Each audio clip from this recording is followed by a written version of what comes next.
Coba cek di dalam, Pak Haji. Iya, Pak Haji. Tadi ada suara Coba mukul tengok di Pak kamar Haji si Peot. buruan. Tiba-tiba, Pak Haji langsung membuka mata, mengangkat tangan memberi isyarat agar semua tetap tenang. Suara dari kamar Peot, bisiknya tegas. Sub nod makanya Pukit. Iya, Pak. Kayak ada yang jatuhin barang. Tapi berat, gubrakan gitu. Pak Haji berdiri, sorot matanya berubah tajam. Belan-belan, jangan ada yang banyak bicara. Panggil si Rungkad. Pak Rungkad. Pak Haji suruh masak. Tak lama, semua berkumpul kembali di ruang tengah. Suoni, hanya suara napas dan langkah kaki yang terasa berat. Pak Haji membuka pintu perlahan, lampu mati. Tiba-tiba, suara itu berat, bukan suara Peot, dan terdengar dari suara Pak Haji sendiri. Semua menoleh, dan di sanalah dia. Sosok RT, tapi matanya merah, duduk jongkok. Pak Rungkad refleks berbisik, beneran si RT? Pak Haji mengambil nafas panjang. Kang RT, kami di sini cuma mau bantu. Mau tanya, apa yang Kang RT cari? Sosok Peot atau si RT menatap tajam. Liatin kuburan gue. Liatin siapa yang datang tadi siang. Semua saling pandang. Siapa? Kang RT? Sosok itu menjerit belum tenang. To be continued. Pak Haji mundur satu langkah. Wajahnya tegang tapi tetap tegar. Tenang, Kang RT. Kami akan ke sana. Tapi tolong, jangan sakiti siapapun di sini. Tiba-tiba angin dingin menyapu seluruh ruangan. Tirai melambai padahal jendela tertutup rapat. Su mencengkeram lengan Pak Rungkad, tubuhnya gemetar. Pak, ini udah di luar nalar. Sosok RT menunjuk ke arah pintu depan. Kuburan gue, bawa Sub sama. Biar mereka lihat yang gue lihat. Pak Haji mengangguk, memberi isyarat kepada yang berdiri kaku di sudut ruangan. Sub, kita ke kuburan sekarang. Jangan banyak tanya. Ketiganya melangkah keluar rumah, menyusuri jalan setapak yang mulai diselimuti kabut tipis. Langkah mereka bergema aneh, seolah tanah pun enggan disentuh malam itu.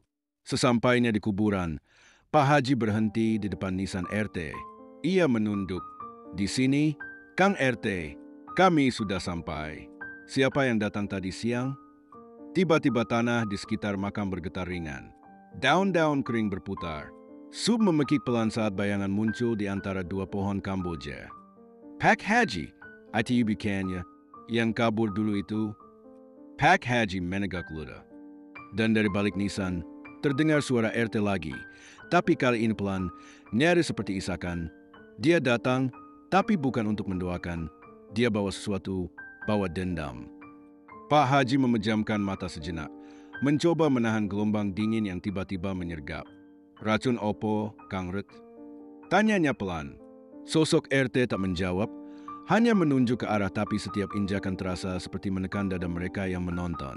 Sub mundur setapak. Pak, saya nggak kuat. Pak, matanya kosong banget. Kang, aku pulang. Tapi bukan untuk maaf. Aku cuma mau bilang, mereka yang bikin aku mati, belum semua bayar. Pak Haji menoleh cepat. Sorot matanya kini tajam, bukan lagi kosong.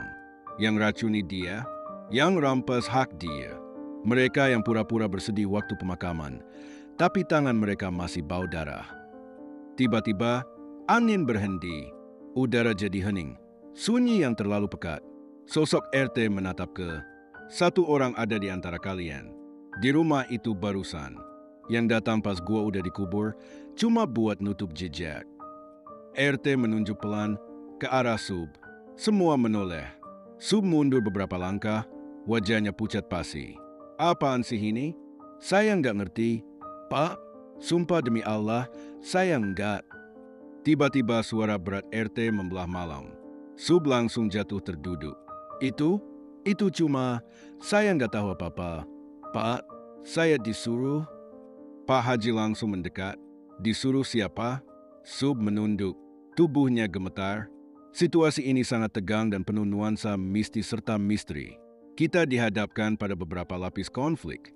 Kehadiran arwah RT yang belum tenang menunjukkan ada kematian yang tidak wajar, dan ini mengarah pada kemungkinan pembunuhan. Sub sebagai tersangka tak terduga membuat konflik semakin rumit karena sebelumnya dia terlihat sebagai karakter biasa yang takut-takut saja. Membuka ruang untuk kemungkinan bahwa ini bukan satu-satunya arwah yang belum tenang dan ada cerita kelam yang lebih luas lagi di balik desa itu. Cerita ini punya potensi besar untuk berkembang jadi kisah horor thriller yang tidak hanya menakutkan, tapi juga penuh drama dan intrik. Ketegangan spiritual berpadu dengan konflik moral. Siapa yang bersalah? Siapa yang hanya pion, dan siapa yang akan membayar semua dosa masa lalu? Kalau kamu ingin, saya bisa bantu membangun alur cerita ini jadi lebih kompleks dan berlapis, bahkan sampai endingnya. Motivasi yang cocok untuk situasi dalam cerita ini dan juga bisa berlaku untuk kehidupan nyata adalah kebenaran kadang terkubur dalam-dalam. Tapi sekuat apapun disembunyikan, ia akan selalu mencari jalan untuk muncul ke permukaan. Dalam kisah ini, arwah RT dan ketakutan semuanya menunjukkan satu hal. Tidak ada yang bisa benar-benar lari dari konsekuensi perbuatannya. Namun, bagi yang masih hidup, seperti Pak Haji dan Ujeng, harus tetap berdiri tegar. Karena di tengah kekacauan dan ketakutan, selalu ada peran untuk orang yang berani mencari kebenaran. Setiap cerita hebat dimulai dari keberanian untuk bertanya, dan terus berjalan walau belum tahu jawabannya.